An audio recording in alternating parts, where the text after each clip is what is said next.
Salut les funksters, bienvenue sur PPFunk94, ma chaîne YouTube. Certains d'entre vous connaissent maintenant. Je inaugure avec cette vidéo un nouveau concept que je reprends un petit peu ma manière à José Lucio sur son Boogie Station. Moi, ma petite contribution, en fait, ma petite vidéo sera très courte, durera environ 5 minutes. Ce ne sera pas hebdomadaire ni mensuel, ce sera au gré de mes envies et de mes partages. Donc voilà. Ce concept il me tient un petit peu à cœur parce que j'ai envie de vous parler de certaines anecdotes sur des disques, des comparaisons, en fait des éléments qui peuvent faire un petit peu avancer la communauté dans le choix des disques, ou des achats, ou des erreurs des fois à ne pas faire. Donc voilà, sans plus tarder, on va commencer tout de suite avec un grand classique de la funk, un des plus gros pétards, un des plus gros titres de l'histoire du funk, tout simplement. Tout funkster qui se respecte, il a ce disque dans sa collection, c'est obligé. Il s'agit de Dr. Togo, Togo pour certains, avec le titre Be Free. On le présente plus ce morceau-là.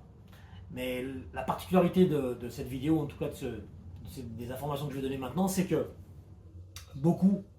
Alors, je reviens un petit peu sur l'historique. Ce disque est sorti en 1982, l'original. Et depuis, il y a eu de nombreuses rééditions, officielles ou non. Le choix dans vos achats vous regarde. Hein, réédition officielle ou pas, avec original ou pas. Mais ce qui est très intéressant, c'est la raison de cette vidéo, c'est que en 2004 est sorti un bootleg. Un bootleg, donc on va dire entre guillemets, une mauvaise copie unofficielle. Donc non officielle. Qu'est-ce qui se passe? En 2004 sort la copie de ce disque et elle est quasi en tout point identique à celui-là. Ça c'est l'original. Sauf qu'évidemment, on n'a pas la cover comme ça avec le sticker. Ça c'est ce qui peut faire qu'on sait qu'on a l'original, mais c'est pas suffisant. En fait, il y a 2 ou 3 manières de détecter si on a un original ou pas. Il y en a beaucoup qui vont déchanter. Voilà, c'est pour ça que cette vidéo est faite.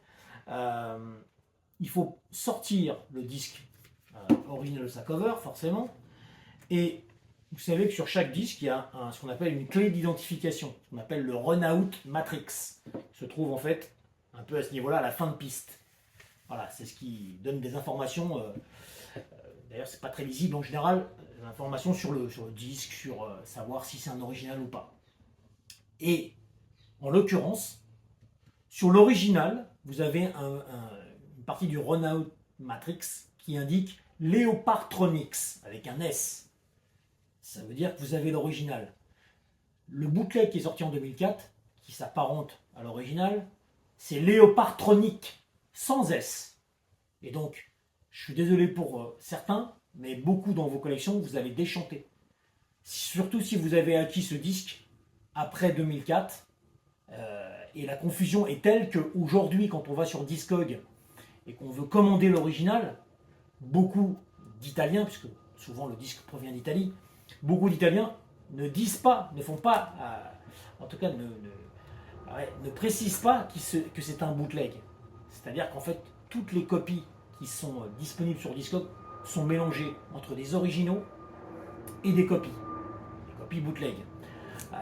C'est chiant parce qu'en fait, il y en a beaucoup et ce disque, il est sous-coté en fait. Parce que si aujourd'hui, ce disque, il n'y avait que les vrais originaux qui traînaient quand on cherche l'original de 82, qui traînaient sur Discog, il n'aurait plus beaucoup. Il n'aurait plus beaucoup, ce qui ferait que les prix montent et seraient beaucoup plus rares. On a l'impression que ce disque n'est pas rare, même s'il a été sans doute l'original pressé à de nombreux exemplaires. C'est à mon avis totalement faussé. J'en suis le meilleur exemple. J'avais acquis ma première copie à la fin des années 80. Donc évidemment il n'y avait pas de bootleg à l'époque, donc j'étais sûr d'avoir l'original. Sauf que quelques années plus tard, pour des raisons X et Y, j'ai vendu ma collection. Je n'avais donc plus ce disque. Et je l'ai racheté dans les années 2010 de tête. Et pensant avoir acquis l'original de 82, j'étais content. Je me suis dit j'ai l'original. Mais il y a un autre élément aussi qui fait qu'on peut douter, c'est la qualité d'impression. Souvent les Italiens, les bootlegs, ça bave un peu. Là, ça bavait un peu, mais c'était léger, donc j'ai pas réellement fait attention. Plus tard, en discutant avec des potos et en partageant des informations avec divers médias, j'ai pu m'apercevoir que j'avais un bootleg, enfin le bootleg, la copie de 2004, et pas l'original. Je m'en suis évidemment séparé depuis, et j'ai fait l'acquisition en demandant les bonnes informations. Donc il faut absolument demander la photo du Matrix à votre vendeur, si vous voulez en faire l'acquisition, pour savoir si c'est logé.